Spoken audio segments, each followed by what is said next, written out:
The rain tapped softly against the windows of the old Victorian mansion, a rhythmic patter that filled the quiet study where Dr. Adrian Voss sat surrounded by stacks of ancient manuscripts.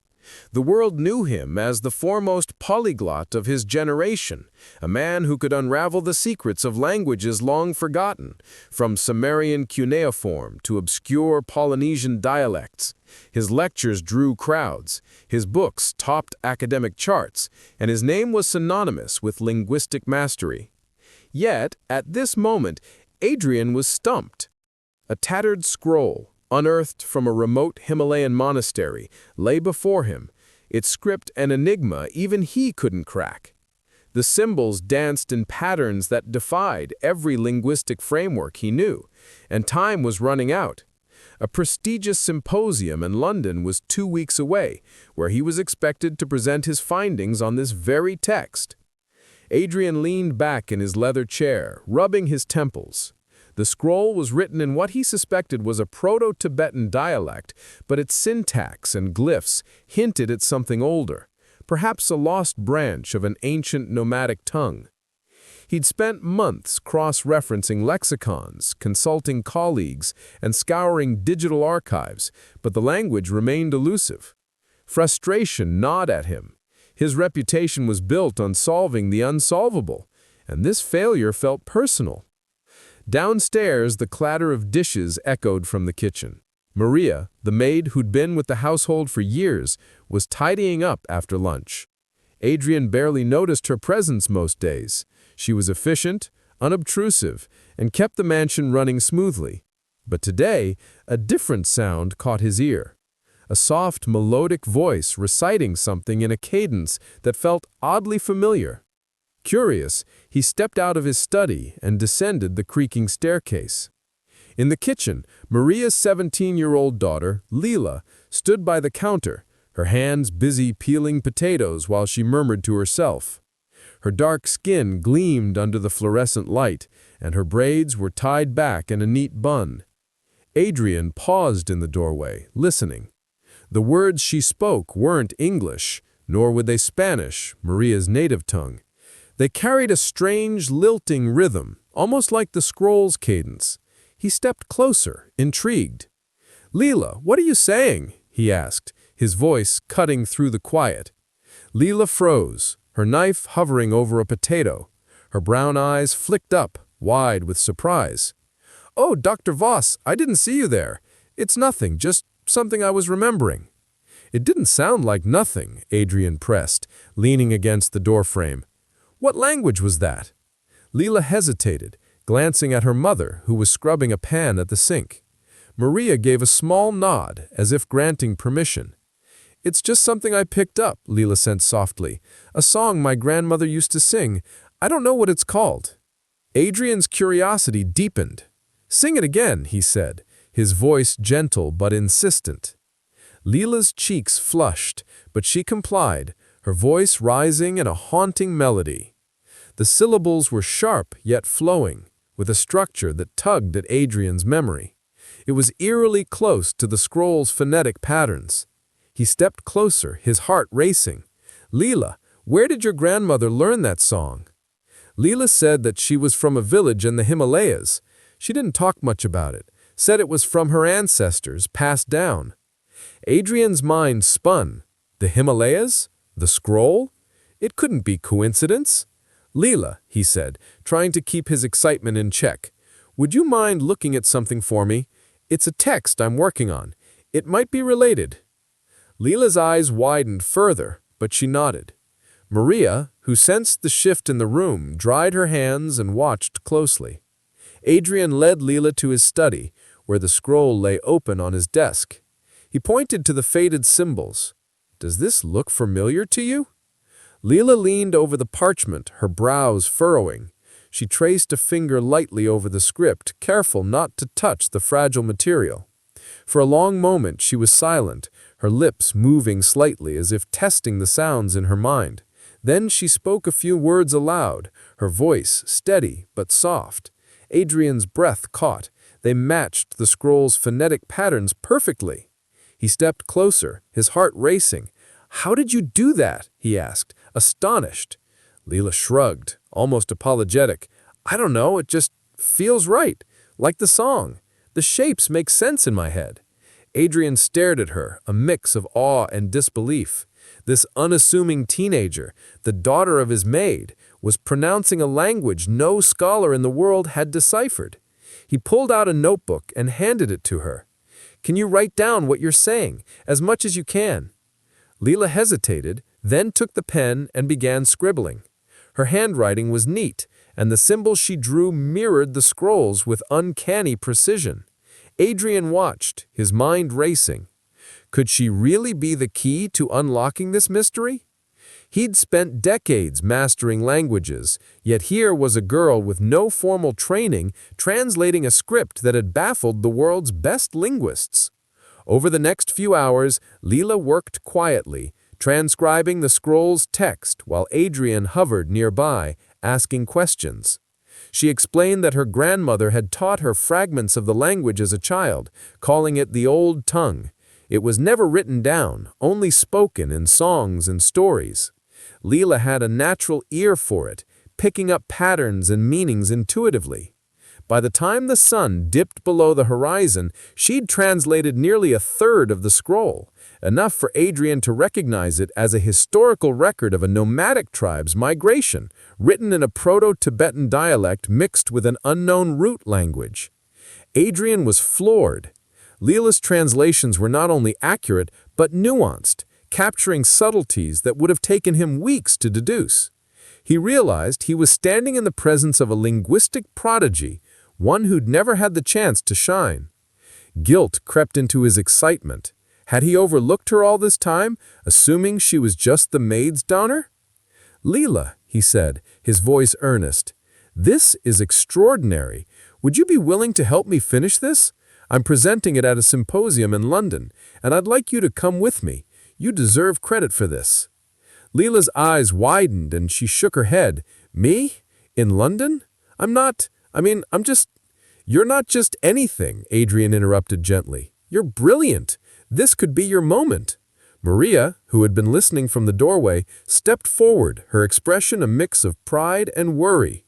"Dr. Voss, Lila's never been out of the country. She's still in school. This is a lot." "I understand," Adrian said, "but this is a chance for her to show the world what she can do. I'll cover all expenses and I'll make sure she's safe." Lila looked between her mother and Adrian, uncertainty flickering in her eyes, but there was something else there too, a spark of ambition, a desire to prove herself. "Okay," she said finally, "I'll try." As the days passed, Lila and Adrian worked tirelessly on the scroll. She translated with a speed and accuracy that left him in awe, while he provided context from his vast knowledge, piecing together the scroll's historical significance.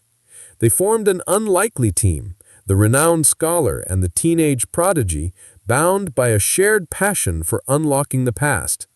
But as the symposium approached, Adrian began to notice whispers of doubt in his academic circle. Colleagues questioned the authenticity of a maid's daughter contributing to such a discovery. Some hinted at skepticism, others at jealousy. Adrian realized that bringing Lila into the spotlight would be more challenging than he had thought, not because of her ability, but because of the world's biases. Lila, too, felt the weight of those doubts.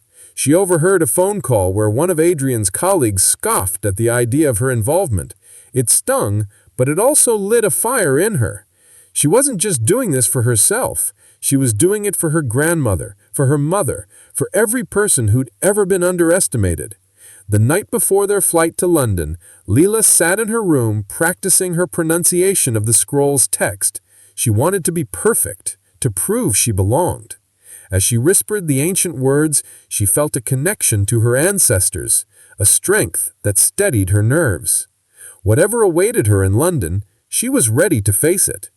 The auditorium in London buzzed with anticipation, its high ceilings and ornate chandeliers casting an air of grandeur over the assembled scholars. The International Linguistic Symposium was a gathering of the world's brightest minds, and Dr. Adrian Voss's presentation was the highlight of the event. He stood at the podium, his tailored suit crisp, his demeanor calm but electric with purpose. Beside him, Lila hovered nervously, her simple navy dress a stark contrast to the room's opulence. At 17, she was the youngest person in attendance, and the weight of 1,000 eyes made her palms sweat. Yet, as she clutched her notes, she reminded herself why she was here, to honor her grandmother's legacy, and to prove she was more than the maid's daughter. Adrian began his lecture, his voice steady as he introduced the Himalayan scroll. He spoke of its discovery, its mysterious script, and the months he'd spent failing to decipher it. The audience leaned forward, captivated by the tale of an unsolvable puzzle. Then he paused, gesturing to Lila. "This breakthrough," he said, "was made possible by someone extraordinary. Lila, please join me." A murmur rippled through the crowd as Lila stepped forward. She could feel the skepticism in their gazes, the unspoken questions about her presence. Taking a deep breath, she began to read from the scroll, her voice clear and resonant. The ancient words flowed effortlessly, their cadence filling the room with an almost hypnotic rhythm. She translated as she went, explaining the migration patterns of the nomadic tribe, their rituals, their struggles. The audience was silent, spellbound by her fluency and the depth of her insight. Adrian took over, weaving Lila's translations into a broader historical narrative, but it was clear that her contribution was the heart of the presentation. Together, they painted a vivid picture of a forgotten people, brought to life through a language no one else in the room could speak. When they finished, the applause was thunderous, though I noticed a few faces in the crowd, prominent linguists, whose claps were polite but restrained. After the lecture, the symposium's reception hall buzzed with conversation.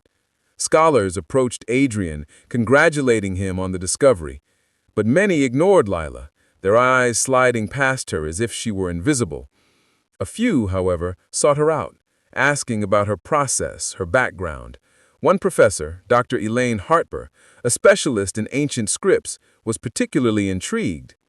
"How did you learn this language?" she asked, her tone genuine. "My grandmother," Lila said simply. "She taught me the songs, the stories. I just remembered." Dr. Harper's eyes widened. "That's remarkable. Most people couldn't retain an unwritten language like that, let alone translate it with such precision. Have you studied linguistics formally?" "No, ma'am. I'm still in high school." The professor's jaw dropped slightly, and she handed Lila her card. "You need to consider this as a career. You have a gift." As the evening wore on, Lila began to feel more at ease, but the undercurrent of doubt persisted. At one point, she overheard a group of scholars talking in hushed tones. "A maid's daughter?" one said, his voice dripping with disdain. "Voss must be desperate to prop up an amateur for publicity." Lila's stomach twisted, but she kept her head high, refusing to let their words dim her pride. Adrian, too, noticed the skepticism. He pulled Lila aside during a quiet moment. "Don't let them get to you," he said. "They're threatened because you've done what they couldn't. That's their problem, not yours." Lila nodded, but the words lingered. She wasn't naive. She knew her race, her background, and her youth made her an easy target for dismissal. Yet, she also knew she'd earned her place here. The scroll's secrets were hers to share, and no one could take that away. The next day, the symposium organizers announced a follow-up project, a global initiative to document endangered languages with the Himalayan scroll as a flagship case. They invited Adrian to lead it, but he insisted Lila be co-director. "She's the one who unlocked it," he told the committee firmly. "This is her project as much as mine." The decision sparked controversy. Some scholars argued that Lila lacked the credentials, while others saw her inclusion as a bold step towards diversifying the field. Lila herself was torn. She wanted the opportunity, but feared the scrutiny. Back at the hotel, she called her mother Maria, pouring out her doubts. "What if they're right, Ma? What if I'm not ready?" Maria's voice was fierce through the phone. "Lila, you spoke a language no one else could. You stood in that room and held your own. You're ready because you've already done it." Bolstered by her mother's words, Lila accepted the role. Over the next few months, she and Adrian worked closely, traveling to remote Himalayan villages to record oral traditions that matched the scroll's language. Lila's ear for patterns helped identify related dialects, and her warmth put villagers at ease, coaxing stories from elders who'd never spoken to outsiders. The project grew, attracting global attention, and Lila's name began appearing in academic journals alongside Adrian's. But the journey wasn't without challenges. Lila faced microaggressions from colleagues who questioned her expertise or assumed she was Adrian's assistant. She learned to navigate these with grace, letting her work speak for itself. Meanwhile, Adrian grappled with his own role, realizing he'd been part of a system that overlooked people like Lila for too long. He became her fiercest advocate, pushing for her to present at conferences and ensuring her contributions were recognized. By the project's end, they documented not just the scroll's language, but a network of related dialects, preserving a cultural heritage on the brink of extinction. Lila, now 18, enrolled in a linguistics program at a top university, her tuition covered by a scholarship from Dr. Harper's Institute. She continued to work with Adrian, but she also began mentoring other young linguists from underrepresented backgrounds, determined to open doors that had once been closed to her. One evening, back in the Victorian mansion, Lila sat in Adrian's study, now a familiar space. The scroll was framed on the wall, a testament to their shared triumph. "You changed my life," she told Adrian, her voice soft but steady. Adrian smiled, shaking his head. "No, Lila, you changed mine. I thought I knew everything about languages until I met you." As the rain tapped against the windows, Lila felt a quiet pride. She'd started as the maid's daughter, a girl unnoticed in the background. Now, she was a scholar in her own right, her voice carrying the weight of her ancestors' words into a world that was finally listening.